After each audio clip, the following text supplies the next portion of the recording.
Hey everyone, we start off tonight with something a little more sultry. The gritty, gaslit world of Victorian London, a metropolis of lofty aspirations, industrial wonders, and inspirational suffocating poverty.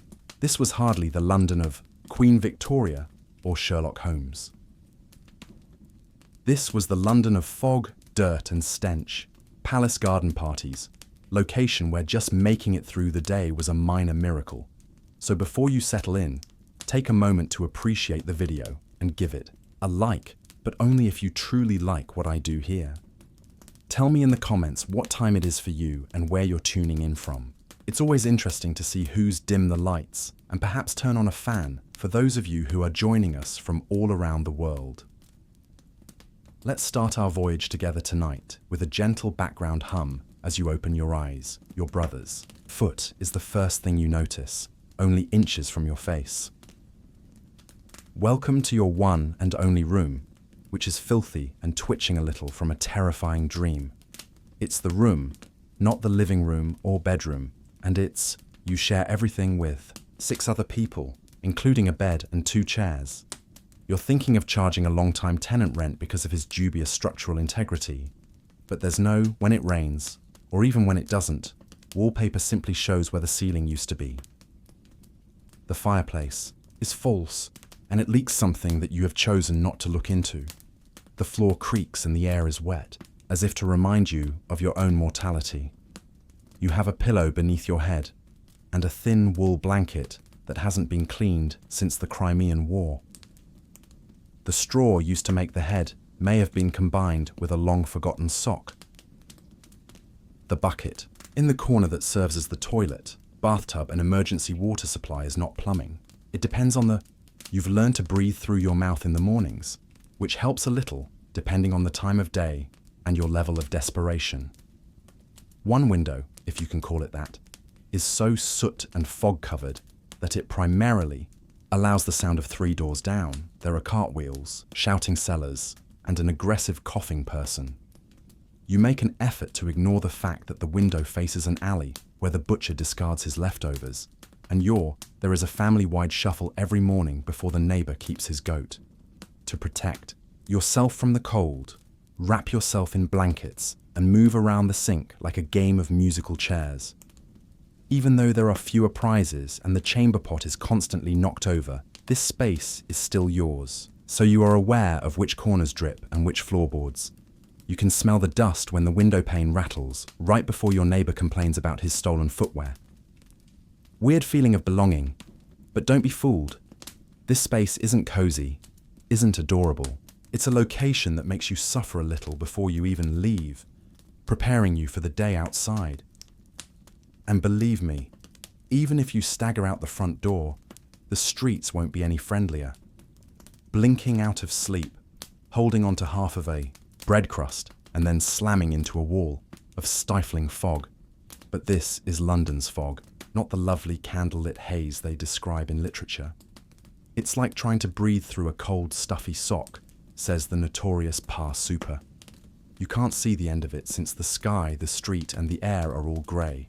Your own arm, and you're fairly certain that the lamppost up ahead is either This fog, which isn't just weather, is deadly and was created by the blissful union of natural mist and industrial coal smoke, clings to everything and seeps into your lungs, coats your throat, and gives your clothing the distinctive soot-streaked London look, and somewhat combustible. Everyone coughs, and it's a part of the local music. Children hack like lifelong smokers, like church bells and clattering horses. Men cough so violently that they rattle windows, and doctors advise shifting. To the countryside, which is excellent. Guidance if you have your own property. The scent is a complex bouquet of horse manure, sewer mist, and chimney soot, and the overdone cabbage from last night. If perfume manufacturers could bottle this, it would be. It's known as old urban misery, and it affects everything. Your hair, your bread, and you. Lovely shirt you wear to job interviews and funerals, but it's all soiled with the smell of progress. The worst part is that nobody is shocked. They continue with their day. You can't hear anything since street lamps actually burn all day. Someone trips in the alley next to you, and another person curses as their umbrella vanishes like a ghost into the mist. The fog curls through door openings and becomes even denser at night, covers the tenements, and you run the risk of walking directly into the fireplace or worse, if you don't keep a candle lit. Your neighbour's lap, proving that Victorian London's air does more than just suffocate you. It also marks you, smokes you, and challenges you to continue breathing. But you've already left before you've even arrived at the street market, out of bed and down into the dreary beginnings of the day after leaving your smoke-soaked home. When your stomach rumbles, it's time for breakfast, except in Victorian times. If you're a member of the lower expectations group, London is more of a ritual than a meal working class, and you most likely don't eat toast, eggs, or a substantial stack of bacon is a bread crust that might be used as a roofing tile.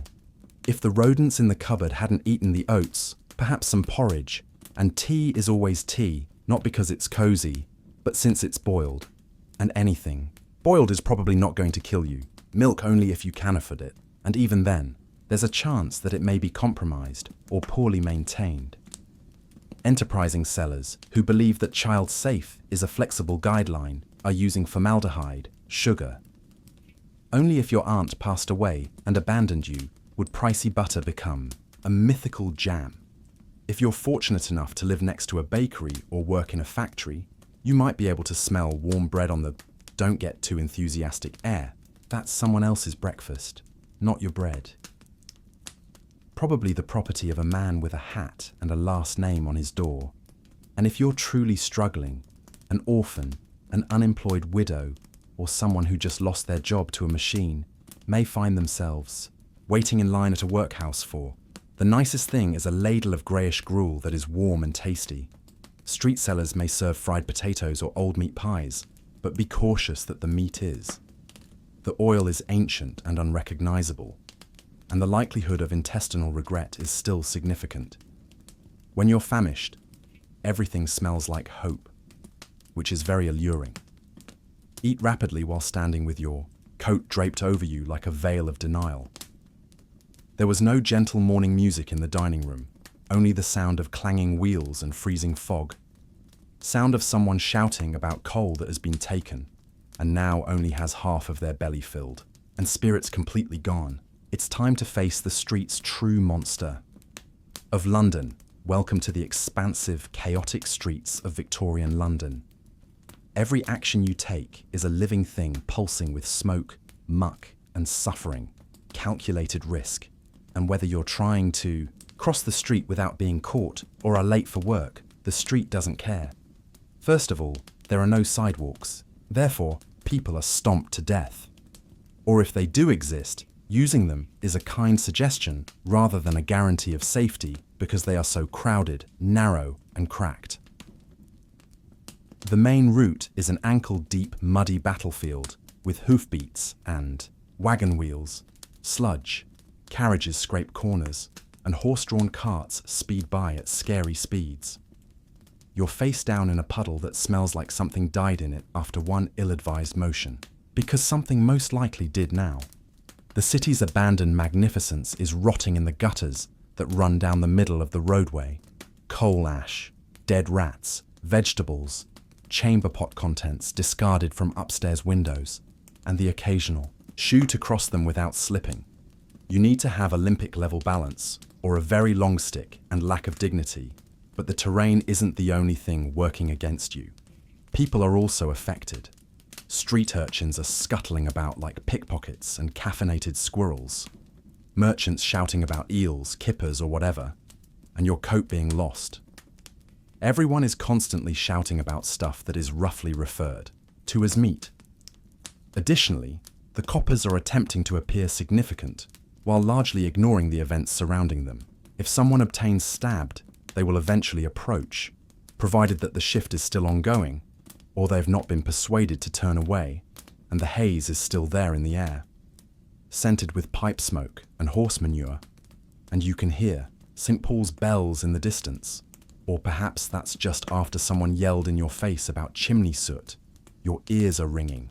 Oh, and the streets become rivers of dirt when it rains, which happens frequently, and nobody offers an umbrella, and nobody seems shocked. You simply tighten your coat and slog through it in the hopes that this is merely your commute to endure the streets, and your boots don't melt. Then you could be lucky enough to land a job, or at least one that pays enough to keep rats off your. You've dodged horses, walked through tunnels that look like streets and hooligans, and now, assuming the city permits it, it's time to earn a livelihood. In Victorian London, work is a test of endurance and a means to gradually, if you're a male, crumble while holding on to the appearance of steadiness. You might be fortunate enough to get a job working 12 to 16 hours a day, 6 days a week, at a manufacturing plant, weak for pay that wouldn't provide food for a well-behaved cat. And the noise is unbearable. Metal shavings and soot are everywhere, and you'll regret losing a finger in the machine. Don't worry, there are 20 kids waiting in line behind you. Pick an area and try working, lugging coal, or pouring bricks instead of using expensive machinery. Near the docks where, if you live there, your back gives out by 30 and your teeth fall out by 40. Long women, you're cleaning floors and doing laundry for other people until, when those possibilities run out, your hands melt the sewing buttons until you lose sight of what dawn looks like. There is always the street, where there is no protection, no sympathy, and no sick leave. During low tide, you're either a mudlark or a chimney sweep, searching for bones, rope, or nail fragments to sell because they don't smell dysentery as well. Or maybe you've arrived in a workhouse, that enchanted establishment, where working yourself to the bone in return for bland food that seems like a punishment is one way to aid the impoverished. Jobs come and go, illnesses strike, and you're not here to prosper, but to avoid dying too, loudly. Since there is no workers' compensation, no health insurance, an injury does not equate to starvation, just a foreman shouting at you to lift more quickly and breathe more quietly. No HR department. Please cease causing damage to the equipment, and if you ever complain, there is always someone more in need behind you who is prepared to put up even more effort. Compassion is intense, and competition is limited. So while you do have a job, don't get too excited in Victorian London. In Victorian London, having a job only provides you with something to do while you're in poverty. It doesn't help you escape. Childhood is a little period of time before your back fails and your lungs fill with soot. It is not a time of innocence. Congratulations, you're deemed employable because you're little enough to fit inside a chimney. Forget toys, and by the time you're 5, you're already working 6 if you're reading bedtime stories. Your parents are forgiving. School is a luxury. Your job is your present and your future. It could be a chimney sweeper squeezing through a small flue to remove soot, hoping you don't get trapped if you scream. If you stop moving, they'll presume the worst and continue poking you with a stick. Or maybe you're a match girl who poisons your jawline by dipping wooden sticks into white phosphorus until it lights in the dark and ultimately drops a few cents off the hazard bone. Death is a sweet compromise. But other kids are mudlarks scrounging around the searching for nails, rope, or anything slightly related in the toxic sludge of the low tide. You are sellable, drenched, chilly, and probably infected with a Victorian-era virus. Others who sell newspapers on the street exclaim about roasted chestnuts that science hasn't even identified yet. You run quickly, avoid traffic, and hope today you can afford it or send messages for pennies. Isn't the day you're beaten or run over by a horse because you were staring at the wrong man at the wrong workplace? Ignore the amputations. Youngsters are cleaning beneath and dream indoors during stable hours. When you work on equipment frequently while it's still operational, you either learn quickly or lose. A hand, no protective gear, no vacation days, no compassion.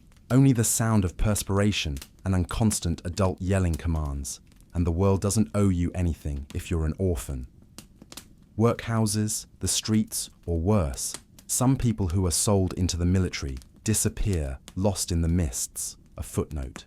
In someone else's narrative, from the perspective of children from the Victorian industry are cheap, obedient, and disposable.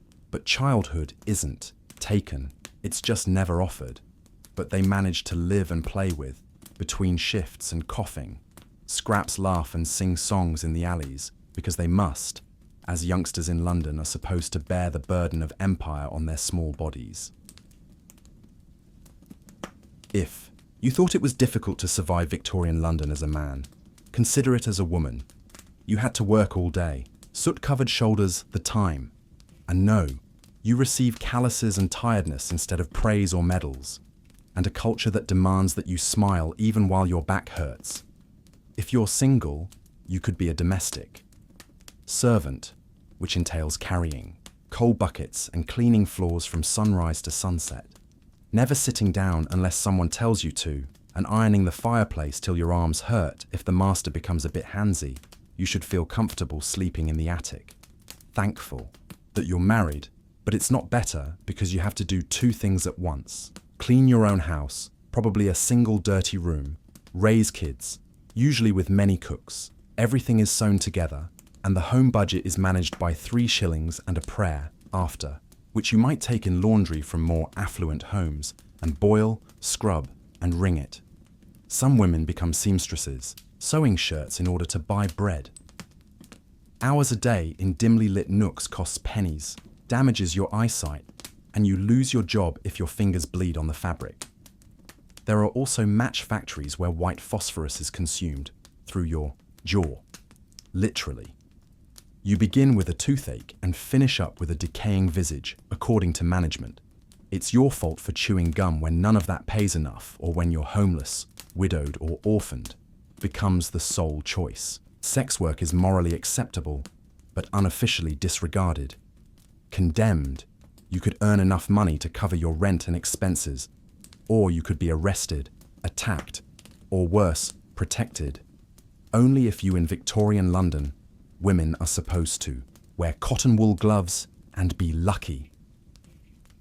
You are the moral centre of the house because you are quiet, clean, obedient, and constantly active. There are no rights in a house without flooring, heat, or a future. Maternity leave with no safety net. Just other women who can be nasty or sympathetic at times, attempting to endure the same horror, but they manage to do it with grim resolve. Backs bent from generations of unpaid labour and muttered jokes. And yet someone needs to sweep the doorstep and find time to console their kids. So you might have escaped the horses, survived the soot, and even got a job, but you can't avoid it in Victorian London. Disease is present everywhere, hiding in the air, walls, water, and quiet. Maybe it's in the meat pie you had for lunch, but sickness doesn't kill it. While you wait in line for bread, it sneaks into your lungs and sleeps next to you in your tenement.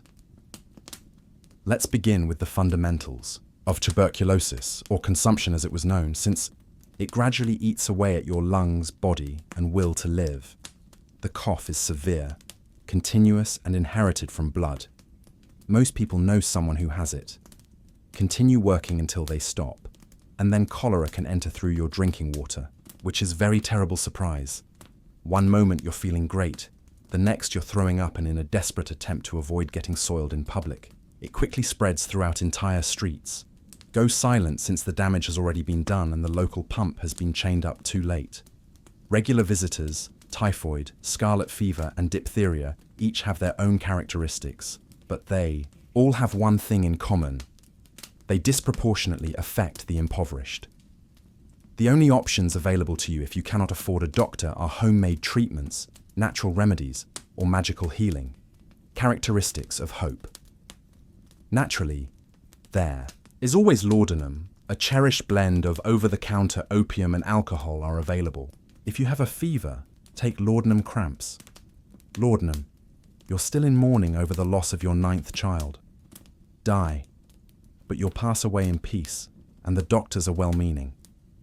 Occasionally, however, medicine continues to speculate that Latin leeches are still fashionable.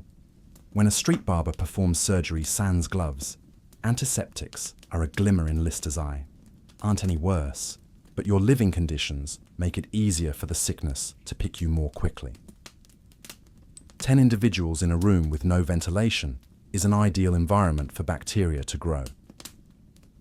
Victorian London's sorrow and mould. If something doesn't kill you right away, it will kill you gradually. Additionally, if you're still standing, it's time to drink more water because you're perspiring through your clothes that are stained with soot. Your throat feels like coal dust. Time has sandpapered it, and your lips are parched. Water isn't your friend in Victorian London. It's a laden beverage, porcelain-handled pistol. Let's begin with the city's vitality, the Thames, which is also their stream, the industrial landfill, the animal cemetery, and, as a precaution, imagine a stew of rotting vegetables, chemical, runoff and dead dogs as the city's primary supply of drinking water. Pour a cup and remark, human waste and expired fish are flowing right past Westminster. Cheers. The water company claims it's filtered, so don't worry. Went through a maze of gravel, wishful thinking, and what might have been an old boot. Your tap may come from a public pump down the street if you reside in a working-class area, which you share with 3 nearby factories and 200 neighbours, and worst of all, your cholera loves contaminated water, so you might not even realise it's fatal until it's too late.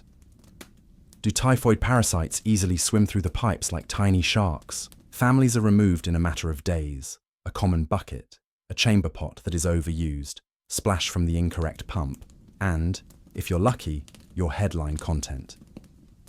If you're middle-aged, you probably don't have a bathtub, but bathing is charming.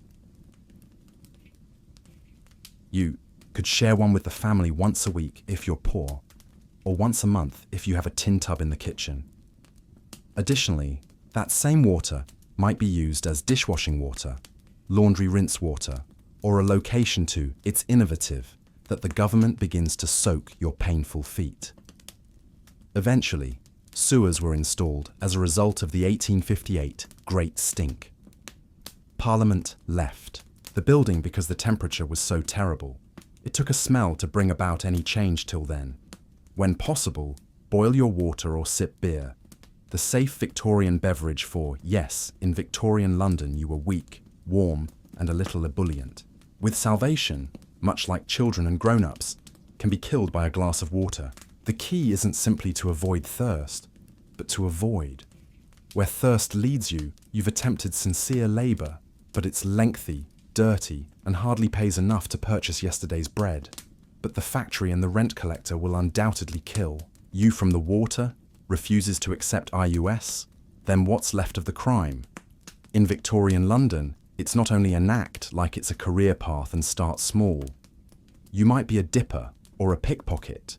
As according to lingo, you blend in with the crowds by the marketplaces, gently bump into someone, and disappear with a coin purse or pocket watch. Oliver Twist was made famous by Charles Dickens. However, the real-life equivalents were transferred to Australia or Newgate Prison instead of receiving musical numbers. Women who buy and resell stolen things in back alleyways while wearing layers of shawls may become a fence. And deceit. Or perhaps you own a twilight home where thieves leave their stolen goods. A Costa swindler selling before the bobbies arrive, sniffing with confidence, watered-down milk or smashed fruit from a rickety cart going missing before complaints arrive. Or try your hand at the ever-popular 3-card Monty or counterfeit card tricks are a fast-talking swindle with a quicker escape. And there's always burglary if you have the guts. Enter a store, a warehouse, a merchant's business, or a church if you're in a desperate situation. There is a police force, so you might find something useful. You might also find a policeman with a billy stick and no bedtime. However, they are understaffed, underfunded, and frequently lag behind, and you can, if you are familiar with the system, as you most likely are, bribe the appropriate official. London's crime syndicates were remarkably well organised. Some had complete conduits for hiring, followed by the resurrection men, who are body snatchers, who digits disgusting, illegal, and more lucrative than sewing to dig up new graves and sell bodies. To medical schools. Buttons, of course, there are actual repercussions. If you are detected, you risk being flogged, sent to prison, or, worse, sent to a prison colony. But if the alternative is, there is a certain allure to risking starvation on a chilly street, since in Victorian, hunger is more important than London. Morality and criminality isn't the antithesis of employment. Let's pretend you've caught something. Work is the only job that employs many people. A fever, cough, or perhaps a delivery cart ran over your leg. It's time to see good luck to a doctor, as medicine was not as effective as it is now in Victorian London. And there are undoubtedly more inventive improvisations with skilled metal doctors out there. Some people even wear coats. But unless you're rich, you should go to a pharmacist first because that's where the remedy is. There is a tiny bottle of liquid laudanum opium for every condition. Perfect for anything from existential dread to a sore throat. Won't make you better, but you'll stop caring if you can't afford. Perhaps there is a barber surgeon down the street. Pharmacist. Yes, a man who trims hair and amputates legs without the need of anesthetic if your wound is infected. Just a stick to bite into and a bucket to scream into. No antiseptic. Don't even consider. Hospitals are overcrowded, have inadequate ventilation, and have an odour similar to that of old bandages, and gave up because the equipment isn't sterile and the surgeon's hands aren't cleaned. Despite the existence of the germ theory, many people still believe that illness is brought on by poor air quality and moral failings. An infection may do the task because a toothache and a splinter could be fatal. Women who are suffering from sepsis and childbirth arrive with a baby or a gravestone. Occasionally, both medical texts are overconfident, and you may receive incorrect prescriptions. Using mild electrocution or bleeding mustard plasters to activate the humours, they mostly use blood money to balance the body, and they hope that some forward-thinking physicians exist. New concepts in hygiene, hand washing, and possibly even antiseptics. But their friends make fun of them, since, really, who would dare suggest that a male doctor's hands are contaminated? When ill, most people wait, drink herbal tea, light a candle, and because every treatment has a risk, and healing frequently feels like more unintentional than deliberate, you visit the doctor because you've exhausted all other options rather than to recover, choices, and occasionally, just occasionally, you survive when the sun sets on the gas. You could believe that the city is quieter at night when the lamps come to life and the fog grows thicker like a shroud. However, this is forget about peaceful and comfortable homes. When the light goes out in Victorian London, the true dangers emerge. In the evenings, the streets are inhabited by shadows and are not deserted by gaslights. Scarcely penetrates the fog, leaving only a silhouette, a hunched person in the alley, and a shrouded figure behind a lamppost. If you're out by yourself and hear footsteps that echo too often, you're either lost, or when all other alternatives have been exhausted, the police patrol in pairs, swinging. Even the constables are aware that some lanes are best avoided, despite their truncheons and attempts to appear scary.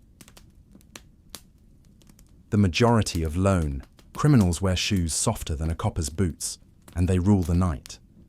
Pickpockets, robbers, and cunning individuals flourish after dark. Therefore, if your path passes via Whitechapel or Limehouse, you move more quickly and hold your breath, not because of ghosts, but although fog can deceive, he might do so in 1888, since someone might be observing. If you're a woman, carry a knife, because males can steal from you. Some people follow the whispered offers, while others choose not to bother whispering. The darkness conceals everything, including faces, cries, and occasionally bodies. Even if you remain, you're not always safe indoors because tenement buildings can have rats that scrape and groan. Arguments behind walls start 2 floors below and conclude with glass breaking or cracking bones. Occasionally, someone disappears without anyone asking why. Therefore, let's remember the spark stoves, fires, chimneys, and an overturned oil lamp. Lights a sleeping mat without the use of smoke detectors or a fire department that will arrive in a few minutes. Simply neighbours yelling and hurling buckets into an uncontrollable fire whenever you have to go outside. Keep a lantern or light with you and hope the flame doesn't go out in the breeze. Or vampires attract notice because, in Victorian London, the night isn't a time for slumber. Rather, it's the impoverished don't sleep well. Instead, they sleep with one eye open and one ear open.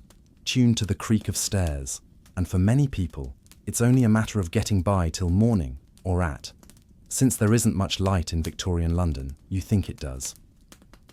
As it passes through, the dense oppressive haze, it appears as a living creature, a murky, oily mist composed of chimney ash, coal smoke, fog, and the exhausted sighs of 1,000 overworked boilers. It creeps into structures and wraps itself around them. Like a squatter who won't leave your lungs, it cracks and settles there. Once more, you haven't truly halted the haze that clings to your neck. Everyone coughs, which is a component of the skin and makes your eyelashes feel sticky. The clip-clop of hooves, the church bells, and someone shouting about turnips you wipe are all part of the daily soundtrack. When you wash your hands, the water turns grey, and the window's cloth disappears black. No matter how frequently you wash them, your clothes always have a slight odour of smoke and sorrow. And even your curtains they appear to have seen too much of you because they are soot-stained and droopy. Imagine opening the window, then recall that there is more smoke outside. The worst of it was the dirt and the stench of 12 chimney fires vying for supremacy. This is typical of Londoners, who live in perpetual twilight. People squint to read, and kids go pale. Asphyxia kills plants on windowsills. And unless you prefer hanging laundry outside, don't even consider doing so. Wearing clothing smeared with soot and slightly containing arsenic during the notorious huge smogs. When the air gets so thick that you people get lost walking home when they can't see their own feet, and omnibuses and boats collapse. In 1873, one fog lingered for 5 days in a row before clearing out. The impoverished obviously suffer more, and the city hardly noticed that over 270 people had died. Their walls are thin, their lungs are weaker, and their fires burn cheap, nasty coal. When you reach maturity without developing bronchitis or other mystery illnesses, children breeze through the winter like old dogs.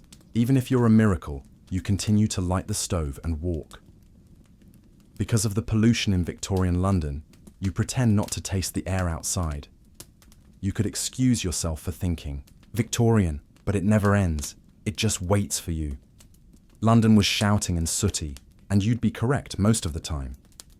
But something human still flickers even in the ugliest places, weighed down by poverty and fog. Because, strangely enough, kindness still exists here as well, though you frequently have to squint to perceive it. You might notice it in when one household runs out of bread before payday, the neighbours share a loaf of bread in silence. Or the mother who delivers her final blessing to a child who is barefoot and has blood on their feet. There is no payment, only a nod and perhaps a smile, and valuable even in the most obscure locations, such as workhouses, alleys, and tenements. People watch out for one another, not always flawlessly, but frequently enough to mother gives her hot brick to demonstrate that the city hasn't totally destroyed them.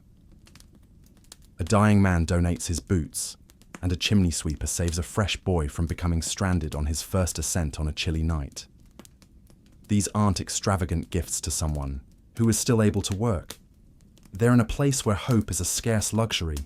They are more important than gold. The pubs also help since they are noisy, odorous, packed, and very necessary. It's where people congregate to. You might not have the money to sing a joke in order to wash away their pain and their anguish, but you can all laugh over a glass of watery ale, including the blind, penny dreadful merchants and street entertainers. They collectively create a patchwork-like, comforting reminder that not everything in the city is trying to get you, hurt you. This kindness isn't foolish. Rather, it's pragmatic and stems from shared pain, because your only safety net is one another when the system forgets you, and the wealthy act as though you don't exist. People continue to love and get married in spite of everything, the filth, the sickness, the fog. Continue to raise kids and maintain optimism, because if you can find goodwill in the gutter, a crust of bread, a half-hearted lullaby, a warm hand in the cold, and perhaps the city hasn't prevailed yet. Thus, there are still toxic smog rats in the walls after 14 chapters.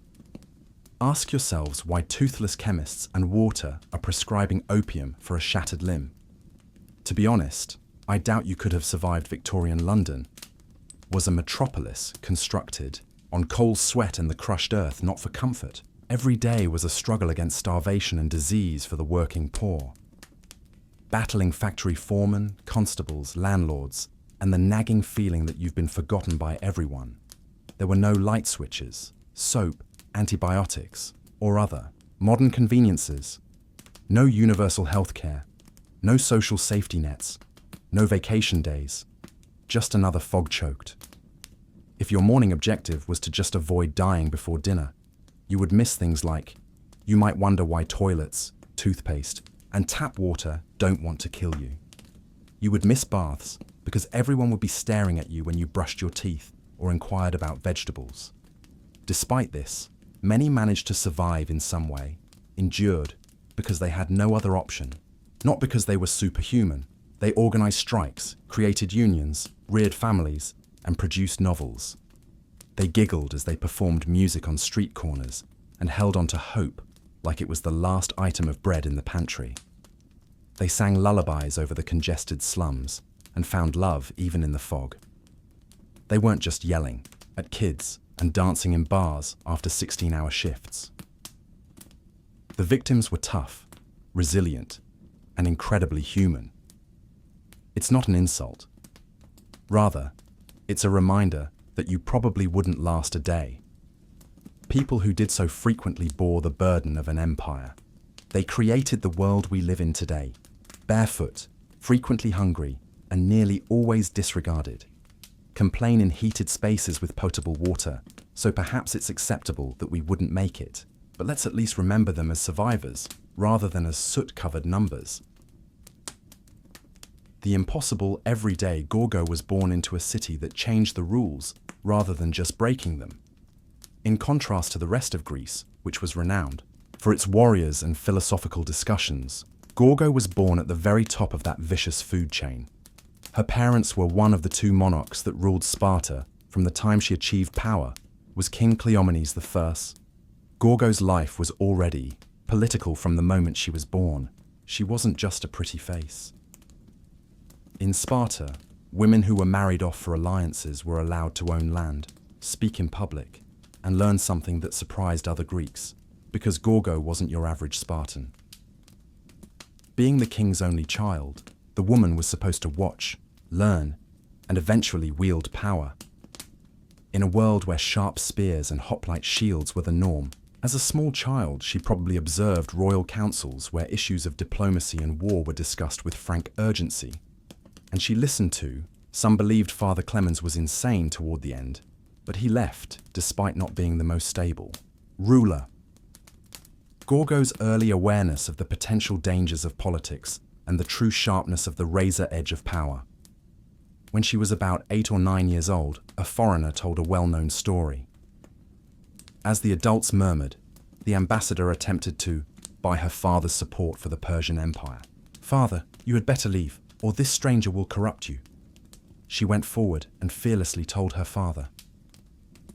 Her father listened to her precociousness and fearlessness, and the man was flung. Because Gorgo had teeth, people in Sparta learned early on not to undervalue them. Therefore, Gorgo began displaying political signals before she was even of marriageable age. She wasn't merely royalty by blood, she was brilliant and had steel-edged judgment, royalty in conduct, and in a culture that valued order. Gorgo flourished because of her ruthless honesty and clarity, and her destiny was already in motion, not as a Spartan lioness. She is prepared to protect her people and, if necessary, speak louder than a submissive queen in a glittering palace. Gorgo's union with King Leonidas was not a story of courtly love, according to the kings themselves. Whether it was lavish weddings or romance, Sparta was a place where pragmatism was paramount. Leonidas was a fighter, not just any Spartan, and his vulnerability was hated. Renowned more for his wounds and quiet than for his charm or poetry, but Gorgo wasn't searching for poetry. She married Leonidas because she wanted a partner and power queen. Although in contrast to other Greek queens, Gorgo didn't disappear into the backdrop. She didn't have access to private women's rooms or limitless candlelight weaving like Spartan queens did. They were supposed to counsel their rulers to stand with them as intellectual equals. And Leonidas was well aware of who Gorgo was: shrewd, fiercely devoted to Sparta, and completely unafraid to express her opinions, even to him. Their relationship was based on respect for one another. They probably didn't say much in the renowned turnstile of their people, but every word mattered. Gorgo was raised in the Leonidas, was probably advised on diplomatic issues by his early political experience. While other Greek women were kept out of the public eye because of internal Spartan rivalry and Persian threats, Gorgo assisted influence Spartan policy both inside and beyond the palace. As tensions with Xerxes increased in the lead-up to the Persian invasion, one of her most iconic incidents occurred. Before departing Gorgo, Leonidas readied his tiny army of 300 Spartans to march north. Instead of crying or pleading, the seasoned political mind, she gave him just 6 spooky words. "Come back on it, or with your shield." That was the ultimate Spartan command, reminding her spouse that death was inevitable, not merely a farewell. If he couldn't win, he was to die standing, because Leonidas believed that living in honor was better than living in shame. He spent valuable time playing the Monopoly game when he and his 300 fell to the final man. His death would be remembered by Greece, but Gorgo's words would live on. Louder, she helped create the narrative of her husband's death, rather than only sending him off to. While Leonidas was a hero, Gorgo lived to preserve the heritage of Thermopylae, and possibly to influence the empire that his sacrifice attempted to save. Following Leonidas, many queens would have discreetly entered mourning and possibly vanished from view if they had died at Thermopylae. Not Gorgo. In fact, her power simply increased. She was no longer merely a widow. She was now the embodiment of Spartan culture, tenacity, and even though statues were erected in honor of the deceased, Gorgo became a living reminder of the reason they fought in the first place. After Leonidas left, Sparta was at risk not only militarily, but political ties were shaky. The war with Persia was still raging, and Gorgo operated as both during this instability, which caused tensions to run high across the Greek world. Protector and strategist. But we lack comprehensive documentation of her daily political ploys dating back several centuries. Sources such as Herodotus clarify when issues pertaining to diplomacy or Gorgo was consulted when an internal threat emerged. She wasn't only included, was believed. One tale describes a secret communication carried to the Spartans on a wooden tablet that included a warning of Persia's arrival, but the lettering had been scraped off and replaced with wax. Invasion. The Spartan courtsmen were perplexed, but Gorgo calmly evaluated. They were told to peel off the wax underneath the unusual tablet's original message. Disclosed that a diplomatic conundrum that could have harmed Sparta had been solved by the bad news: Gorgo. Her wisdom probably saved thousands of lives, but Gorgo's brilliance wasn't only interested in puzzles. She also recognized the tenuous network of ties that bound the Greek city-states together, as well as the Athens and other cities were infamously susceptible to bribery. And Gorgo's threat of Persian wealth's strong caution from early infancy was still relevant. Avoid gifts from people who are corrupt. She promoted a position of unwavering integrity despite political risks, and the Spartans attentively since Gorgo's speech lacked the gentleness that most ladies are assumed to possess. In antiquity, it was with the accuracy of a soldier and the discernment of a strategist who understood the stakes, which included not only Sparta's territory, but also its entire essence. Gorgo was unfazed by the shield Leonidas carried into battle, even in the face of tragedy. Despite his passing, Gorgo developed into a stronger intellect that would see Sparta through its darkest moments. Days, you must comprehend what Gorgo meant in order to appreciate its significance. Be a woman in Sparta, and how Gorgo exploited that already uncommon opportunity to make it almost legendary. Spartan ladies were not like any other in antiquity. whereas Athenian women were restricted to the house, excluded from politics, and had very little education. Spartan women received training to develop their physical prowess, mental acuity, and social. Being forceful was a Spartan survival tactic, not just a cultural flair. Felt that girls ran, wrestled, and played sports because strong women made strong boys. When they were young, they were supposed to be healthy, self-assured, and not afraid to speak bluntly because they were trained with guys. Realities. But Gorgo was the best of all the strong Spartan women. She was renowned for more than just her intellect, serving as an example of what a Spartan lady could be. However, she has a well-known story about how a foreign woman questioned her. "Why are you Spartan ladies just those in charge of your men?" Gorgo shot back without hesitation, since we're the only women who bear males. That line was not only witty, it was also sincere.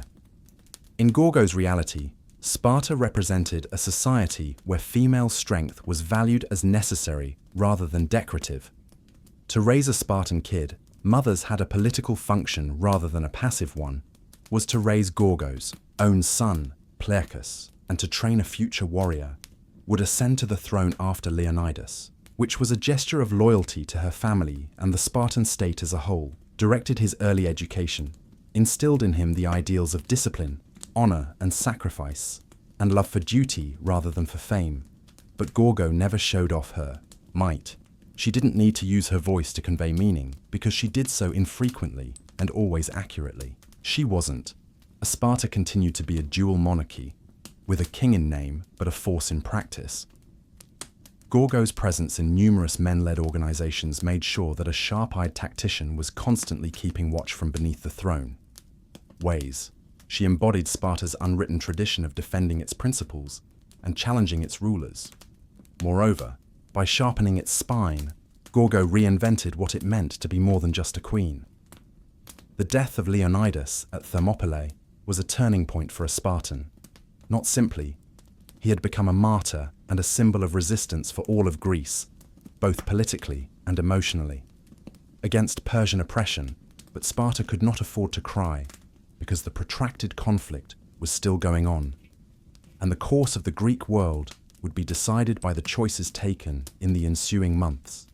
And while Gorgo held, despite having no formal position, her influence persisted after her husband's death. A regency had to be constituted while historical records were being kept, since son Plerchus was still a minor. Even though Gorgo isn't listed as a formal regent, we may be certain that she influenced his political views and educational path, choices made in his honor. This was not a time for mothers in mourning, but rather the Persian danger was still present. Thus, it was time for a cold calculation. Greece was Athens' desired to battle on the sea, while Sparta's unity on land was in jeopardy. Gorgo most likely served as the Spartans' unofficial counsel during this crucial time. In addition to understanding Greek pride and Persian slyness, Gerousia, the Council of Elders, crucially, she knew how to strike a balance between practical survival and Spartan honor, which Sparta could not afford to be. It couldn't afford to appear weak or careless, since Gorgo had witnessed what went unchecked. She had mastered the delicate balance of power, and ambition had taken its toll on her father, Clemens, present when Sparta discussed whether to march north once more, or to decide whether to defend the Peloponnesus and allow the rest of Greece to go, or to deploy troops to the naval battle of Salamis, fend for themselves. These were difficult choices, and the men making them had recently lost their king, and Gorgo's participation in the blaze of glory was logical, emotionally restrained. And although there is no record, Sparta may have needed a fiercely nationalistic anchor of her giving commands, but Spartan queens weren't required to follow them. For instance, her unwavering presence was a form of leadership in and of itself, not only a directive for her survival. Gorgo had previously demonstrated her ability to wield the shield in a city that was rife with honor, and now that Leonidas was gone, she kept in mind his sacrifice in all subsequent political decisions while the war against Persia continued. Gorgo's position gradually changed from queen consort to queen in the previous years. Mother, from custodian of legacy to political influencer, yet she was never a holdover from a bygone period, and she remained a live example of Spartan principles, possessing such a powerful presence that she does not need a crown or a battlefield to demand attention. Nevertheless, her son Plercus, who eventually ascended to the throne, was not. The king's father was not as well known and was mostly absent from the military. Under Leonidas's lengthy shadow, Plercus ruled in triumph, and behind him, still Gorgo, the lady who had reared him, molded him, and made sure he recognized the significance of having a hero's bloodline. But Gorgo's uniqueness extended beyond this relationship. It was her reputation, her brains, and the unique fact that she was shows up by name in several ancient sources, which is very unusual for women in classical history. Herodotus, she is frequently mentioned by the so-called father of history, who praises her brains and describes her capacity to solve puzzles and handle political dangers in a society when women were frequently anonymous shadows. Gorgo stood out not as a tragic person, a myth or a lover, but as a force to be reckoned with. She was in many respects, the epitome of what Sparta wished to think of itself as a society, where even women were capable, intelligent, and prepared to protect their country at any, instead of using a spear. Gorgo used words and advice to battle. Her contributions were made with unyielding determination in war councils rather than on dusty battlefields. Having secret discussions to raise a king and maintain the emotional stability of a country even centuries after its darkest moments, her name is still among the few. History has preserved ancient Spartan women, not because they were queens, but because she was unforgettably remembered in a time when women's accomplishments were readily forgotten. Gorgo's, she didn't inherit greatness. Instead, her political fearlessness, wit, and sharp tongue left an imprint too permanent to erase. As harsh and unyielding as Sparta was, she carved her own version of it, loved her for it.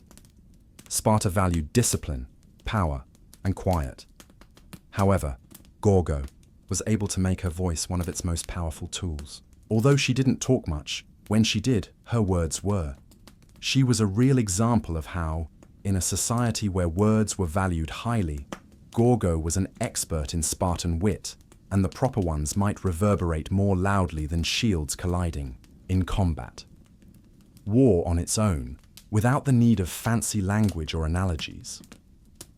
One of her most frequently repeated quotes was when a foreign woman said, "The truth is like a knife to the heart of pretense." Gorgo's response when asked, "Why are Spartan women the only ones who rule their men?"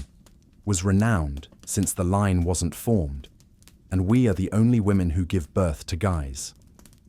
In only 6 words, she summed up the entire Spartan manifesto. Worldview and female empowerment in a stark manner that only a Spartan could. With a fiery sense of pride, she utilized language in a generic way, strategies.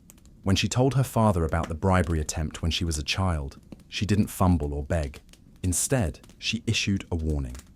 When Persian words were concealed in wax, she immediately provided the answer. Gorgo didn't only, she used words to plan, and Sparta listened in a male-dominated.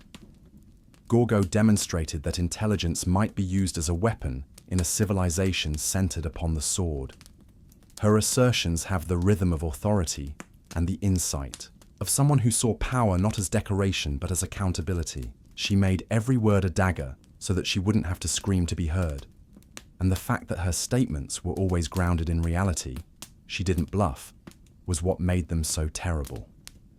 As a Spartan queen, the flatter Gorgo was fully aware of her duties.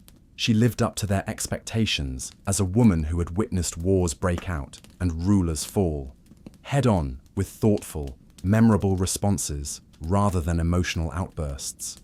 Her intelligence served as her armor and her voice as her sword. Yet many queens Gorgo was known for her words and for never expressing anything, rather than for their beauty or tears. Didn't imply that was the most respect somebody could receive in Sparta. In contrast to other cities, Gorgo's final years were spent in one that never softened.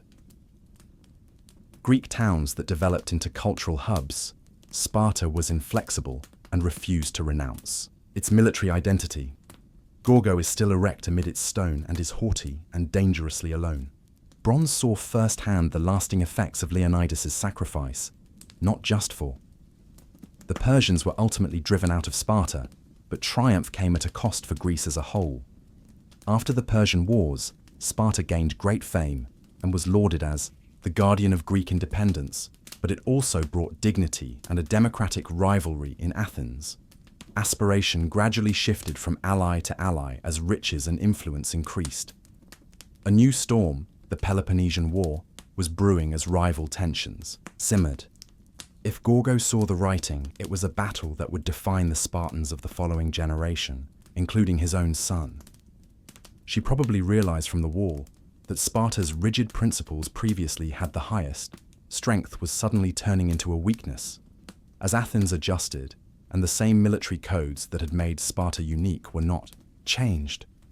Sparta's invincibility also made it rigid, whereas Gorgo was always practical. Probably with the same steely clarity she had displayed throughout her life, she accepted this reality. She had experienced more than one type of conflict, not only those involving spears and arrows, but diplomatic conflicts involving shifting internal alliances. Gorgo had probably turned into a living relic in the truest sense of the word by this point. Word that connects to Leonidas is a reminder of what Sparta used to be. If it remained loyal to itself without becoming insane with conceit, it might become again. Although no documentation of her last days has survived, there is no reason to think she faced them with anything less than quiet determination. She had accomplished more than the majority of women and men in her era, had fought without a sword, ruled without authority, and created a city that forbade its rulers from engaging in tenderness. If Gorgo wished for the future, she grieved in private. Since emotions were not meant to be displayed in Sparta, she kept it to herself. Her legacy was already. The Spartan Gorgo, encased in bronze and blood, didn't require marble statues or epic poems to commemorate her legacy, which was inscribed in something much more powerful than collective recollection of a city founded on rebellion, integrity, and discipline. In contrast to earlier queens whose tales were enmeshed in romance or sorrow, Gorgo's is a tale of political wit, and with shrewdness and unwavering pride, she stood where two of Sparta's most famous figures met, of King Leonidas's wife, King Cleome's. Yet she was never eclipsed by. She was either a chapter unto herself or a footnote in their tales. The frequency with which her name appears in Herodotus's writings, not as a passive voice, continues to astound historians and academics. King, but as a key player in a world that hardly ever documented that the names of Gorgo's women pierce the quiet like a lance through a shield, adding to her legacy. Significantly, she never had official authority. She didn't lead troops or occupy the throne. Instead, she counseled and cautioned. Determined, she produced a king, and throughout it all, she personified the dreadful dignity of Sparta, a city that made the decision to die. Her most famous words, "Come," were said over shame, quiet over bragging, and action over speech. Returning with your shield or on it is more than just saying goodbye. It's a way of thinking, simplified form of the Spartan code. Despite being reused, repainted, and even repurposed in contemporary, sometimes, the icy flame of their initial context, a queen sending not with tears, but with a directive to preserve honor today, she led her husband to his death. Gorgo is one of the very few historical women who are remembered for reasons other than their tragic beauty or scandalous behavior. However, because they were valued, she broke expectations in a culture that was already well known for doing the same. Her speech was so revered, and her intelligence so evident, that she was assimilated into Sparta's. Despite the fact that she lived over 2,000 years ago, Gorgo is still regarded as a significance for every woman undervalued by every strategist working in the background. She serves as an everlasting reminder in the scenes for every voice that chooses not to whisper. Power doesn't always wear a uniform, and strength isn't always obvious. Situated in the center of the sun-bleached deserts of Jordan, where the horizons seem to dissolve into the stillness and the sky, the remnants of a long-forgotten royal ambition exist in the desert, where rains fall across the sands. Castles and other eerie buildings strewn around the barren terrain appear to be hallucinations, with opulent facades with domed roofs emerging from the void. Beautiful arches and remains of long-faded frescoes can be seen, enigmatic and remote, and they have baffled historians, for these fortresses, which were constructed in the 7th and 8th centuries during the Umayyad Caliphate, weren't constructed to. They weren't ordinary fortifications. Rather, they were opulent structures used to resist armies or protect trade routes. Hunting lodges, pleasure palaces, summer homes, and retreats for the. These areas served as retreats for high-ranking officials, princes, and Umayyad elite monarchs. From the politics of the Islamic world's capital at the time, Damascus, and instead of running away from the brutality, they accepted the desert. But why erect such opulent buildings in such harsh and isolated areas? The Umayyads' use of symbols to assert control holds the key to the solution, not just by building these castles in the land, but also above the natural world, desert. They were conveying a message despite the most severe circumstances. These structures were monuments that would foster culture and elegance. In addition to Umayyad confidence, artistry, and authority, there is a practical. However, a large number of desert castles were constructed close to seasonal water supplies or historic trade routes, which allowed them to function as administrative centers or route points.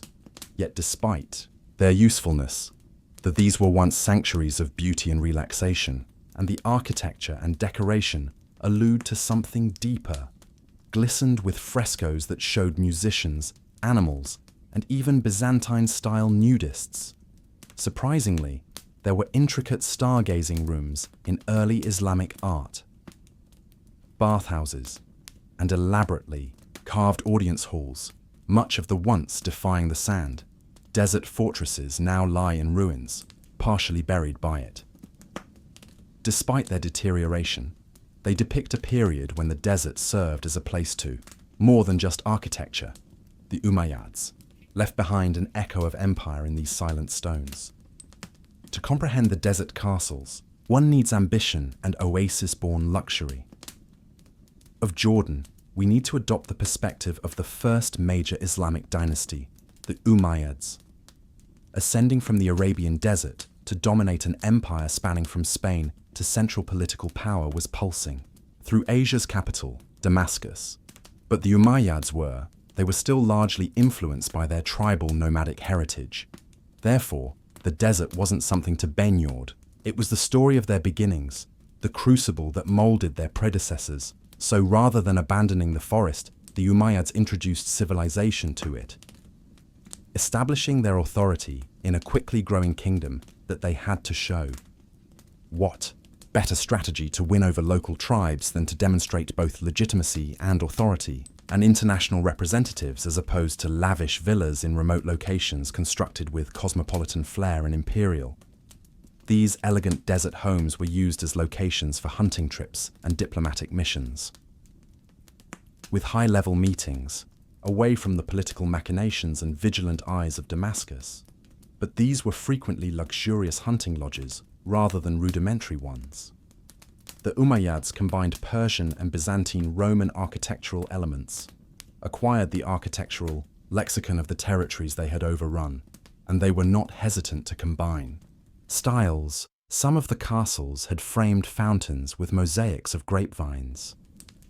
This eclectic mix of East and West, with its Corinthian columns and frescoes full of legendary animals, sent a compelling indication that the Umayyads were not merely warlords in the desert, but were the descendants of a greater multi-civilizational heritage in locations such as Qasr al-Mata. Observe elaborate masonry with geometric and floral patterns that adorn the outer walls, suggesting a blend of Islamic. The Qusayr Amra fresco depicts restraint and Greco-Roman enthusiasm, singers, bathing scenes, and even a painting depicting the Six Kings, which depicts kings from Babylonia, Persia, and Ethiopia's homage to the Umayyads, was carved as visual propaganda. The Umayyads recognized that these fortresses, which were made of plaster and painting, were more about appearance than comfort. In these desert theatres, away from the bustle of the capital, authority required a stage on which to perform dominant luxury. With cultural sophistication, they painted a vision on the desert's nothingness, which they used as a canvas. Among all the desert castles, this one was both ancient and completely new. Nobody captures the mind more than Qusya Amra, which is situated deep within thee. From the outside, the Jordanian desert appears to be a little squat edifice made of dusty stone that is partially hidden by the immense silence of its surrounds. But once you enter, you'll find yourself in a different universe. Beautiful fresco that defies the severity of the environment, and pictures that reveal secrets from a building constructed in the early 8th century, 13 centuries ago. Qusayr Amra is said to have been commissioned as a pleasure by Khif al-Wali Fa, or one of his princes, part spa, part political hideaway, part cultural castle, and part bathhouse. Furthermore, the structure has many restrooms, a domed audience hall, and an Umayyad observatory, concealed in the desert with a vaulted ceiling painted with constellations. However, it's the fresco that distinguish Qusayr Amra from others. By covering almost every surface, they portray a world very different from what is currently thought of as early Islamic art. There are pictures of hunting settings, dancing women, musicians strumming, and even Greek one-room ceiling features personifications of the planets and the zodiac, while another features mythical figures such as Hercules. The Six Kings fresco on the wall is a potent propaganda image that the concept that the desert was also a part of the Umayyads was reinforced by rulers from far-off places who appeared to bow to them. Their dominance and daring use of figural art have generated controversy for decades in the Islamic world. Avoiding human and animal characters in art is frequently linked to aniconism.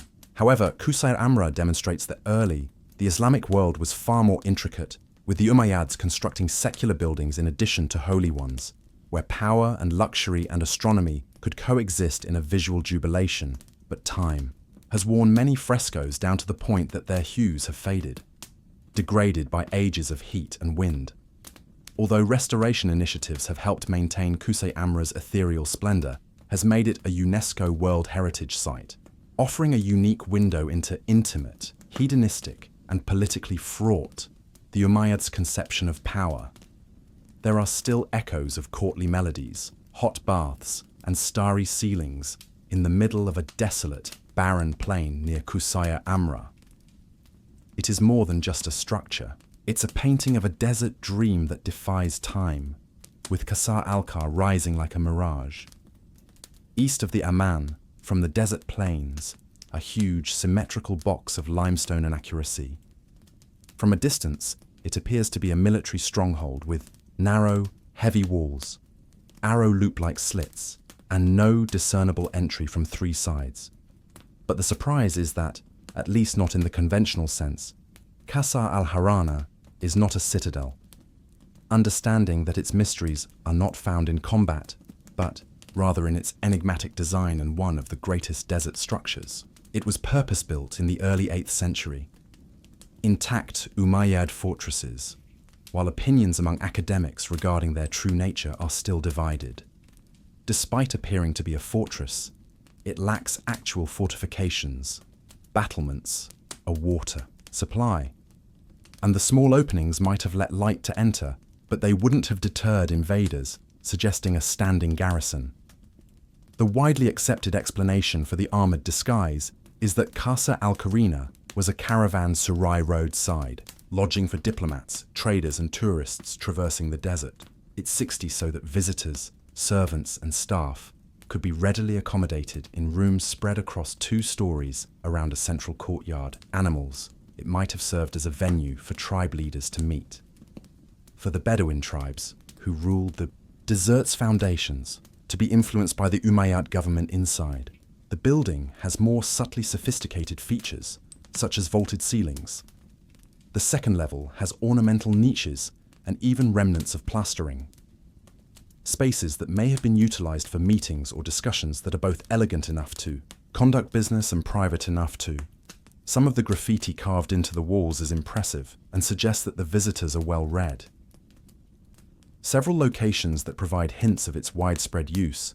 Qasr al-Harana feels like the ambiguity of the puzzle, which is designed to resemble a fortification, but acts more like a salon might have been deliberate during a period of enlarging boundaries and political unpredictability, when appearances were important.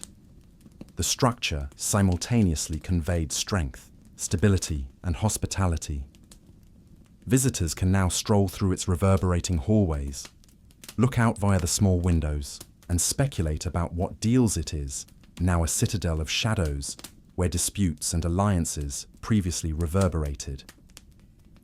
Subtly, the void of the battlefield is more like a diplomatic checkerboard. Qasr al-Harana in the Jordanian desert serves as a stage, rather than a memorial to conflict. Qasr al-Mashata might be destroyed today for political and pageantry reasons.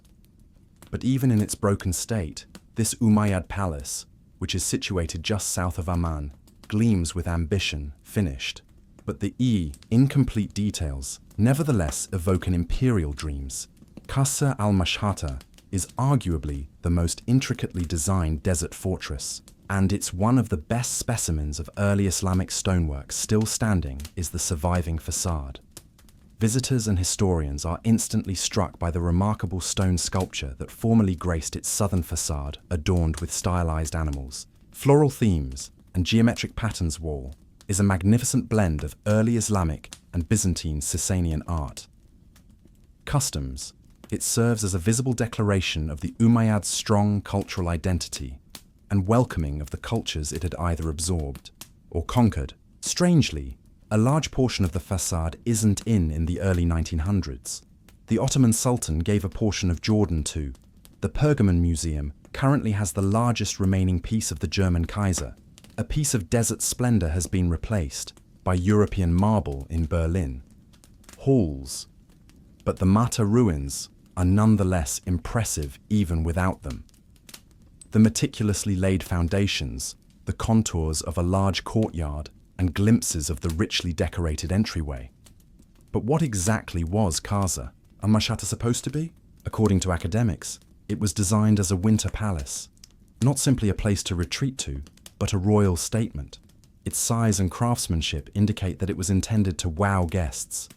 Perhaps the palace would have hosted an audience of tribal, friends, or international guests, a self-contained haven of power in the form of halls, private rooms, courtyards, and even a mosque desert. But building suddenly halted. Some claim Kaif died as a result.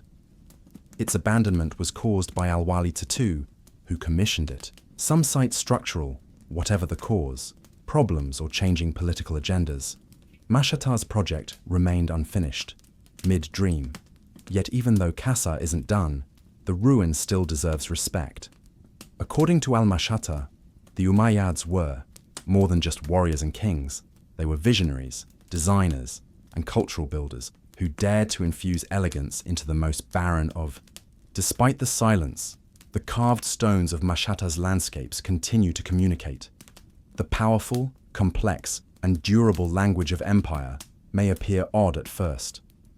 For the Umayyads, hammams were the first ornate baths in the middle of the desert, were areas of ritual leisure rather than merely places to wash. Among the desert castles were diplomatic efforts and even instances of celestial contemplation. These bath facilities in Jordan serve as evidence of how the Umayyads introduced comfort, and civilization to one of Qusayr Amra is one of the harshest places on earth. Behind its painted walls, for instance, is a full Roman-style bathroom system, changing room, tepidarium, and a poditarium, a furnace system, underground to heat everything, as well as a warm room, caldarium, and hot steam room. The technology wasn't new, similar to the ancient Roman thermae, but the idea was, the newly converted Umayyads had taken the wisdom from their conquered lands and applied it to their own. Having a working bathhouse was a show of significant wealth and power in a world when water was scarce. It proved that the caliphate could control nature in addition to surviving. Here, bathing was social as well as hygienic, allowing kings and courtiers to unwind, host tribal leaders, or have private conversations about state issues. In the court's view, there was a moment of intimacy encased in a ritual. And then there's are challenging frescoes on the steam-filled walls of these hams. Expectations of planetary figures, zodiac signs, singers, hunters, and ladies bathing. Some bathroom scenes even have ceilings that seem like old planetariums, notably near Kusa, where the dome is painstakingly painted with constellations.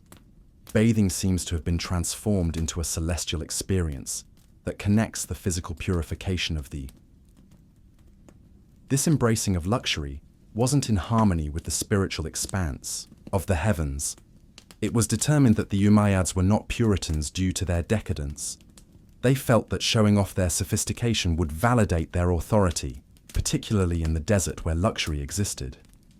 A military march was a more powerful political statement than a steamy bath.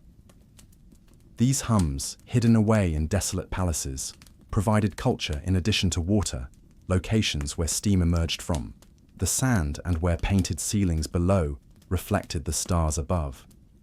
They serve as a reminder that the Umayyads lived elegantly and tastefully, even after they were exiled from the city. One of the most captivating and underappreciated features of Jordan's desert castles is how many of them appear to created for the stars at a time, not only for comfort or politics. The night sky was both mapped and mysterious to the Umayyads before telescopes and apps. The heirs of Persian cosmology and Greco-Roman science gazed up at the sky with both spiritual awe and intellectual interest, which they incorporated into the design of their desert hideaways in Qusayr Amra. For instance, the dome of the bathhouse is decorated with the zodiac and an astrological sky. Celestial figures, signs, and stars encircle the ceiling in a rich combination of art and science that shows a profound comprehension of design rather than just being ornamental. The astronomy that the Umayyads most likely inherited from the scribes and intellectuals of the Byzantine and Persian empires wasn't only soldiers who were cultural sponges, taking in everything that the ancient world had to offer. Although celestial motifs may have had several levels of significance, on the one hand, they demonstrated the caliphate's understanding, but on the other hand, they reflected a more mystical connection to the universe. The conviction felt the stars reflected the authority on earth, allowing one's leadership to be in harmony with the celestial. In the silence of the world, order was more than simply good politics. It was heavenly iconography. The night sky in the desert, far from the city lights, would have been dazzling, black velvet lighted with the spacious courtyards and domed roofs of the desert castles, with hundreds of stars chambers made excellent observatories for calendar calculations. These locations were used for desert navigation or other esoteric activities, ideal for skywatching. The fusion of solitude, quiet, and awe of the heavens must have established an environment that was both spiritual and scientific. It's important to keep in mind that early Islam was not opposed to science. In fact, the Umayyad period contributed to the development of these remote castles, were a part of what would eventually be known as the Islamic Golden Age of astronomy. Of that intellectual heritage, not only locations for bathing or ruling, but also think about the heavens as they were created by the Umayyads, using pigment and stone. One of the most enduring mysteries is the relationship between the desert monarchs and the sky, who keep their eyes on the stars. Given the extreme isolation of Jordan's desert castles, why would the Umayyads construct opulent palaces, lavishly furnished bathrooms, and observatories adorned with stars thus far? The solution is found in geography, psychology, politics, and any significant city or community. First is the practical, which shows how the early Umayyads were still, because of their tribal nomadic heritage, the desert did not pose a challenge to them, was home. The broad terrain provided comfort, seclusion, and the development of freedom. allowed the caliphs and their princes to escape the never-ending stress of Damascus court life and re-establish their origins. They were sanctuaries rather than outposts. But the seclusion also had a more profound function of symbolic dominance by building monumental and intentional gesture of power. Construction in the middle of parched desolation showed that even the will of the caliph could tame and alter arid, hostile areas. These fortresses demonstrated that Umayyad power extended beyond urban areas, and remote location of farms into the nothingness of nature also guaranteed. These castles were places of exclusivity and secrecy where delicate discussions could take place. Where, away from the gossip and rivalries of metropolitan politics, tribal leaders may be courted with presents and luxuries, the isolation allowed for experimentation and indulgence in diplomacy, whether that meant observing foreign traditions or appreciating figural art that is prohibited by more rigid religious. Additionally, the settings and locales were frequently more calculated than they seemed. Some castles served as administrative centers, while others were situated close to important water supplies or seasonal trading routes. Checkpoints monitoring Bedouin tribes or providing somewhere for messengers to rest, and on a map, the caravan's locations would have appeared far away, but in the early Islamic Empire's political landscape, they were strategically positioned chess pieces. And lastly, the breathtaking emptiness of the majesty of the structures themselves was enhanced by the arid setting, which contrasted with the desolate. These castles felt like man-made miracles because of the land and elaborate construction. Oases of elegance and culture that proudly defy the elements. Being secluded wasn't a bad thing. Rather, it was a feature that made each desert castle peaceful. Shout announcing that beauty might blossom when nothing else could, and that refinement governs.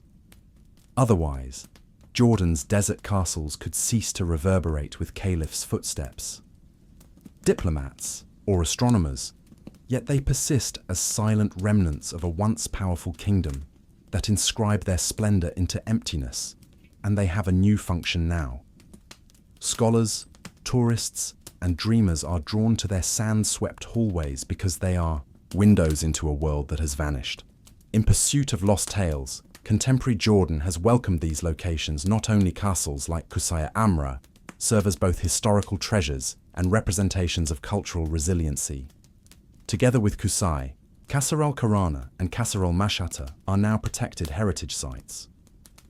Amra proudly displays the restoration of its UNESCO World Heritage Site classification. Projects that meticulously strike a balance between authenticity and preservation have restored frescoes, removed detritus, and allowed the public to explore these ruins, but time and nature have not changed. Constant enemies, the severe desert environment, the scorching heat, the dry winds, and the sand conservationists confront a difficult task as erosion continues to endanger the fragile artwork and structures. Difficulties preserving locations that weren't intended to endure more than a millennium, let alone deal with contemporary tourism and climate obstacles. But the work continues because of the belief that these ruins carry not only aesthetic or architectural merit, but also cultural and spiritual understanding for contemporary tourists. Castles astonish people and make them wonder how such beauty could exist in such remote places. What can be learned about the nature of survival and power art from Qusayr Amra's painted rooms, or looking through Qasr al-Harana's small windows? One is struck not by deterioration, but rather by the memory, retention, and more generally, the desert castles serve as a reminder that the early Islamic world was much more. These structures present challenges that are more varied, inventive, and open than are typically depicted. Presumptions on Islamic art, desert luxury, that the east-west borders show a dynasty that was initially rooted in today. The castles stand alone, both in heritage and eager for new ideas. Once more encircled by stone and quiet. But they are remembered. They talk in whispers rather than screams about a society that witnessed the desert as a stage rather than a blank space, and against all the odds, their narrative still traverses the sands and reverberates into the contemporary. Imagine a society devoid of writing, numbers, and even concepts. Our Paleolithic predecessors lived in a world of months or hours, but even in those days, time relocated, and individuals observed that prior to the invention of calendars, timekeeping instruments, or even language to explain how early humans kept track of time by observing the Earth's rhythm and environment. Their sole clock was the sky, its light, and its seasons, and the most evident cycle was sunrise and sunset on the actual day, separated time into light and dark.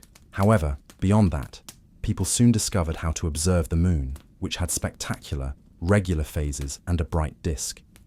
With uncanny regularity, the moon grew, shrank, and vanished, becoming the first timekeeper, breaking life up into recurring chunks that would eventually lead to the notion of, actually, the word month actually derives from the moon, which gave early humans a complete. The 29.5-day moon cycle means much more than just a lovely night. Sky served as a manual for hunting, planting, gathering, and getting ready for what was ahead. Next. But the moon wasn't by itself. Over the year, the shadow's lengths varied. Certain stars only emerged during particular seasons, and the sun's location at sunrise changed along the horizon. Communities saw these trends across many generations, and more crucially, passed them. On knowledge was more than merely observation. It was a spiritual comprehension of what time signified. Ancient humans chiseled notches in their understanding of the gods, the land, and life itself. Into bones, aligned stones with the rising sun, and painted symbols on cave walls. These weren't crude sketches made during the solstice. Rather, they were early attempts at antler bones from 30,000 years ago are used to mark the passage of time in some of the earliest calendars known to exist. Featuring engraved tally markings that could be used to chart menstrual or lunar cycles deeply connected to conception and survival. In the absence of clocks, early humans were sensitive to the signals of nature. Time was not abstract. Rather, it was the breath. It provided you with information about when to move, hunt, hide, and hope had meaning before time had numbers, and it had names before it had tales written in stone that are illuminated by fire and directed by the sky. Above, the moon served as a clock for prehistoric people, in addition to being a source of light. Its recurring and captivating waxing stages were inscribed in the sky. Before the cycle started over, the moon went from crescent to full, and then waned to darkness. This approximately 29.5-day cycle was the first and most well-recognized. Hunter-gatherers throughout continents in a natural cycle, long before civilizations emerged, were counting moons. Rather than years or weeks, these lunar phases turned into the "we know this" because archaeologists have discovered engraved bones that served as the basis for the first actual calendars, stones that have symbols cut into them in repetitive patterns that probably count the days. Some of these relics date back more than 30,000 years between each visible moon phase. One such discovery is the ash, which predates writing and even agriculture. Many academics think that a set of notches on an Ashango bone from Central Africa represents a lunar calendar that might even be used to monitor hunting or fertility seasons. But why the moon? It was the simplest method to observe time change is to observe how the sun and stars changed gradually, needed in-depth understanding.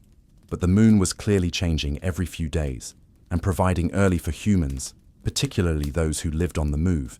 This was dependable and useful. 1 month was equivalent to 1 full moon cycle, and 12 of them nearly reached a complete solar year, though not quite. Later issues would arise from mismatch, particularly for agricultural communities that required more precise planting. As societies developed, several of them codified. These lunar calendars were utilized by the Babylonians, Egyptians, Chinese, Mayans, and Hebrews. Some lunar timekeeping systems, such as the Islamic calendar, continue to be exclusively lunar. Others have now started modifying by adding leap days or months to align the moon's cycle with the solar year, but the moon was in charge throughout these initial phases. Paramount, the calendar was a sacred map, rather than merely a tool, and the moon was frequently represented as gods, goddesses, or other celestial creatures that kept watch on humanity. Its cycles were connected to celebrations. Early humans used stories and rituals to follow the moon, not merely to measure time. They were giving it significance by teaching us to count, which helped us comprehend time not as an continuous haze, but as something that could be identified and transmitted as human. From wandering bands to established agricultural villages, society changed over time. The moon by itself was no longer sufficient for farming.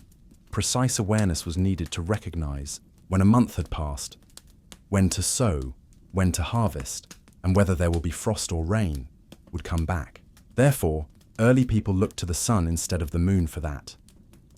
Over the course of a year, the sun's movements were gradual as they stretched across the horizon, but those who waited watched, discovered a pattern. The sun did not rise and set at the same spot each day at specific times of the year, as we now know. The sun reached significant turning points, known as the solstices and equinoxes, turned into celestial markers, designating the longest and shortest days, as well as the moments when day and night were perfectly balanced. Solar calendars were first constructed by ancient people using stone rather than ink. Although its precise function is still unknown, Stonehenge in England is the most well-known example. Disputed, but on days when the sun rises, it is clearly in line with the summer and winter solstices. If, in a world without clocks, it aligns precisely with particular stones, was astoundingly accurate. Identical alignments may be seen all throughout the world. In the Nabta Playa stone circle at North America's Chaco Canyon, in the desert of Egypt, and in Machu Picchu's temples. These weren't arbitrary. They were constructed by skywatchers who linked religious and agricultural cycles with astronomical happenings. The sun was more than just a gigantic candle in these ancient societies' ceremonies. It was solar deities were revered by various cultures, including Egypt and the Andes. In India, Surya, when the sun rose after the longest night, was frequently the source of celebration that represented continuity and renewal. These celebrations complemented. Eventually, solar events served as the foundation for early religious calendars that needed to track the sun. Patience, spiritual vision, and architecture. It necessitated looking at more than one month by month, but a whole solar year that records the horizon and maps the sky, and indicating time with permanency, where the sun provided us with structure through stones and the moon gave us motion. Humans started binding the skies to the earth by using shadows, and in the process, time becomes a calendar etched into the landscape rather than merely a cycle. In early civilizations, they were wrapped in the sacred and in line with the stars. Time itself was sacred, and keeping track of it was a spiritual practice that went beyond agriculture and the seasons. Every instant had purpose, as the divine beat permeated everyday life from the sky. Every season had cosmic significance, and calendars were more than just charts. They were ceremonial tools intended to match the will of the gods with human behavior. Among ancient Mesopotamian priesthood, climbed ziggurats to watch the stars and planets, not just to get a better view of the sky, but these observations weren't. The Babylonians divided time, and their activities were devotional and purely scientific. A 360-day year, a 7-day week, and even a base 60 integer with astonishing accuracy. Technique that continues to shape our measurement of minutes and degrees. But this wasn't about efficiency. Rather, it was about order by measuring time. They were reflecting the universe's divine structure. The Egyptians went one step farther. Their calendar, which was among the most sophisticated in antiquity, was intimately linked to the Nile and the ascent of Sirius, the brightest star in the sky, returned at daybreak, indicating that the Nile was flooding. Life-giving incident that signaled the beginning of the Egyptian Nuan annual festival associated with fertility, rebirth, and the blessings of the gods across the Maya, created one of the most complex calendar systems ever by fusing solar and lunar cycles. Years, planetary movements, and holy numbers into a temporal sequence that interlocks 160-day spiritual cycles were tracked by their Tolkien calendar, whereas the Harb observed that the Maya's 365-day solar year time was cyclical rather than linear. Divine and intricately linked to ritual and prophecy, there was a spirit in every moment. The timing of festivals, sacrifices, coronations, and even wars was predetermined. Monarchs were crowned in accordance with celestial rhythms, not just when it was politically advantageous, but also when the stars aligned too. Ignoring the calendar was an invitation to chaos in the universe as much as in the fields. In this environment, maintaining time meant controlling meaning rather than individuals. Ancient civilizations were ruled by holy time and the sun. Moon and star, the calendar evolved from a mere log of days that passed to a conduit between the mortal and the consequently. The desire to manage time beyond months and seasons rose as societies became more advanced. The idea that a year is equivalent to one full rotation of the Earth around the sun gradually shaped. But realizing that a year had roughly 365.25 days wasn't simple. It required the first formalized observation correction. And yes, frustration was centuries ago. Lunar calendars were helpful, but they frequently had flaws that caused issues. 12 lunar months only amounted to roughly 354 days, which is over. 11 days less than the harvest celebrations started to wander, as a result of this disparity throughout time. Spring ceremonies took place in the middle of winter civilizations, forcing them to choose whether to stay or go on. Many chose to either fix the drift or remain faithful to the moon. The Babylonians constructed a lunar calendar, but every few years they added an intercalary month to bring the calendar into line with these seasons. The Egyptians took a more daring move and switched to a solar calendar, completely eschewing the moon. Days are split up into 12 months, each lasting 30 days, plus an additional 5 days, added it in the end. This was groundbreaking and, for its time, extremely accurate. But over decades, the Egyptian year continued to lag by a quarter of a day behind the actual solar year, which resulted in a notable. As the drift New Year celebrations faded, the Romans eventually took over, both Greek and Egyptian timekeeping, and made an effort to tidy up their early. The Roman calendar was a perplexing jumble of political scheming and lunar months. Political demands led to the addition or removal of months, creating severe irregularities. It wasn't until Julius in 45 BCE, Caesar instituted the Julian calendar, which was suggested to Sorsines. Caesar, an astronomer from Alexandria, devised a 365-day year with a every 4 years. There is a leap day to make up for that annoying additional quarter day. The first totally solar calendar, and a monumental fix that were widely adopted throughout, an empire used the concept of a year as a tool for taxation as well as cultivation, government, religious holidays, and military operations. The calendar today shapes humanity's victory over disorder was the year's greatest invention. To order the whirling sky, and after naming the year, we started to analyze everything inside it to determine the year that defined humanity's history and civilization. The next task was to dissect it in order to divide the long period of days into manageable, significant portions, which led to the creation of weeks and months. Innovations that wove the fabric of everyday existence into something predictable and gave us timekeeping rhythm. And the moon is the source of hallowed months in the majority of ancient nations. Their calendars were first based on moon cycles, namely the 29.5-day period between full 12 of these moons produced a lunar year with about 354 days. However, because of this, societies started to modify the system because it didn't fit with the 365-day solar year, introducing leap months, changing the number of days, or completely moving to solar-based months. As the Egyptians, and subsequently, the names and shapes of the months we use now were greatly influenced by the Romans, who were the first. The calendar began in March, and the months were given god names, such as Martius for Mars, September for 7, and so on. emperors through political reforms.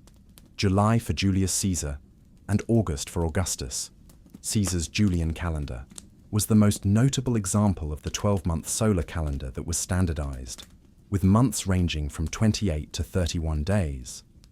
But what about that odd 7-day unit that doesn't neatly split a month or a year? The Babylonians were captivated by its mystical rather than astronomical beginnings. Considering the 7 observable celestial bodies, the Sun, Moon, Mars, Mercury, Jupiter, Venus, and Saturn, they designated a planet for each day, a custom that impacted later Greek and Roman name conventions that are still used in many languages today, were established by the Jews. According to religious tradition, God created the 7-day week in Genesis.universe in 6 days, and on the 7th day, this hallowed construction was accepted and continued into eventually, Islam and Christianity expanded throughout the Western continent. And by the time the Romans accepted them, the 7-day workweek was established in the 1st century CE, not because it made sense, but because it had significance, in contrast to months and years, which lack a natural foundation. It is a human-made rhythm that is imposed on time, but it continues to shape work. Plans social activities and religious attendance over centuries, and humans provided time rhythm by dividing it into months and weeks, which in turn gave us rituals.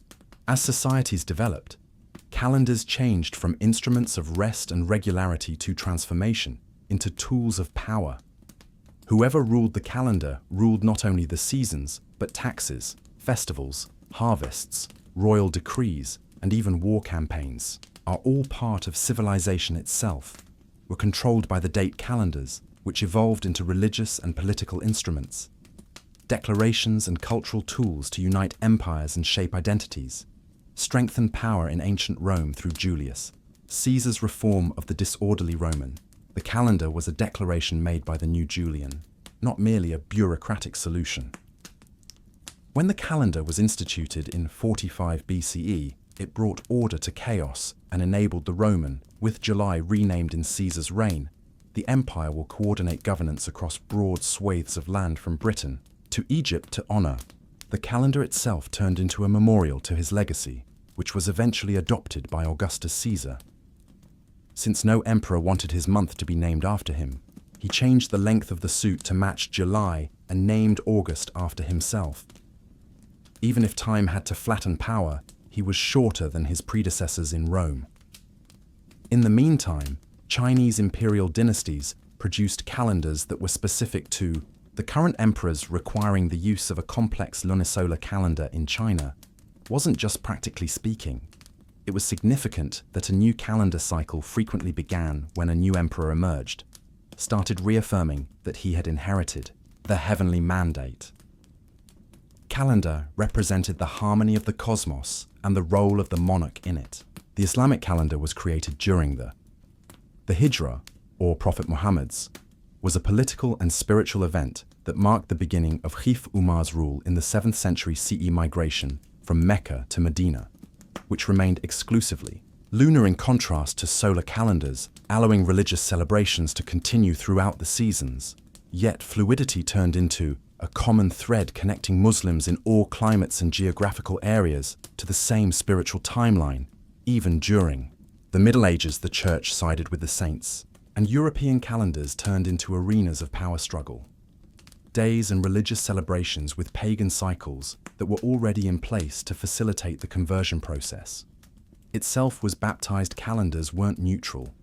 They didn't only inform people of the day, they also gave them behavioral guidelines, were compiled by the authorities, specifying when debts were due during army marches, when emperors, priests, kings, and other historical figures were revered. And since determining the calendar meant influencing reality, astronomers' authority to mark time evolved into a kind of dominion. By the 16th century, your story had become the beat of everyone else's life. The Julian calendar had originally been in harmony with time itself.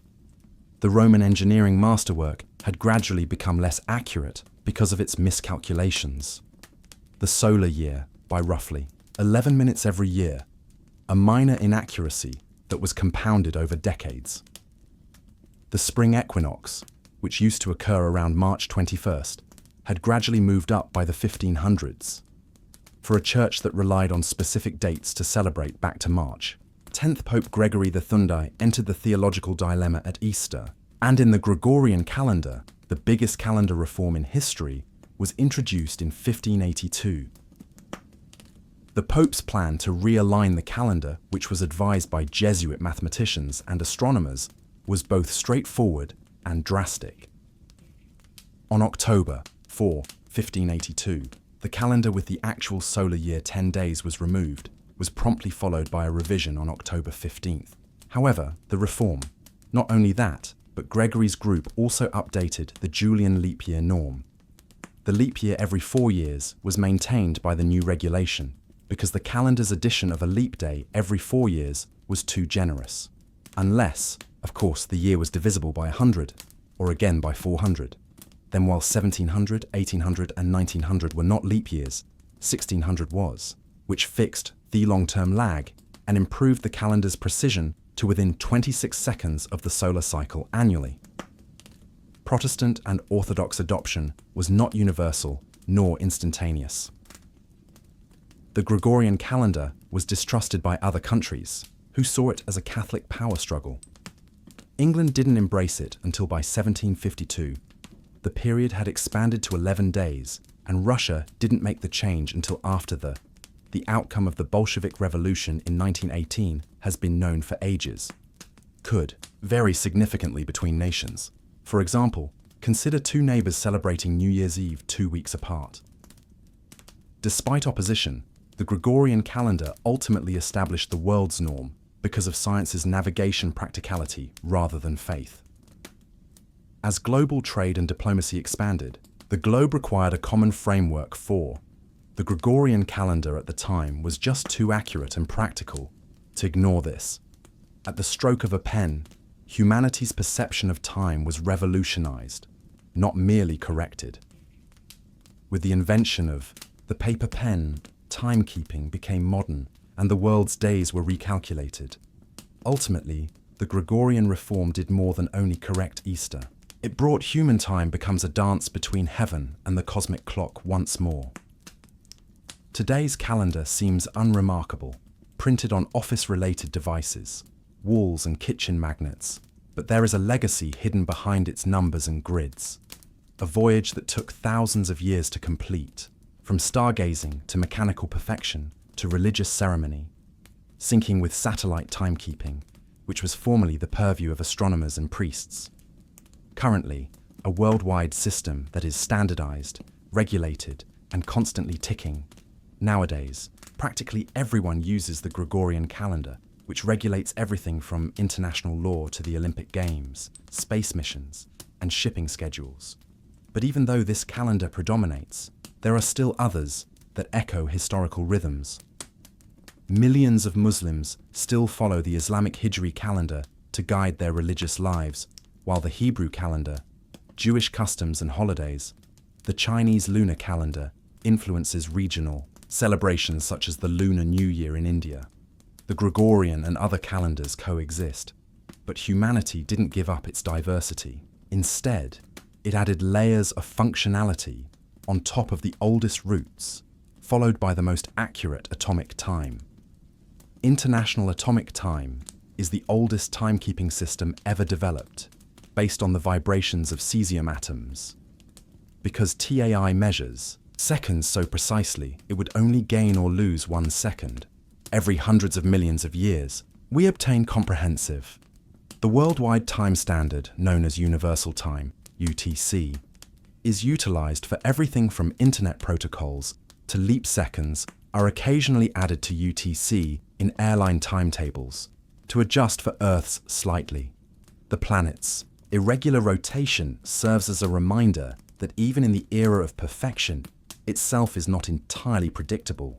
But even with this accuracy, we continue to live by every human rhythms. We commemorate birthdays, and we looking ahead to the weekend. We waited until midnight on New Year's Eve with hopeful hearts, much like the ancient people did. Observe the horizon for the sun's return. The current calendar is a tool and a tradition that it upholds. Airplanes, from colliding certainly, but it also serves as a reminder of when to assemble and when to take a break, and when to keep in mind that the same thing behind its icy efficiency yearning that motivated our ancestors to match stones and carve notches into bones, the sky.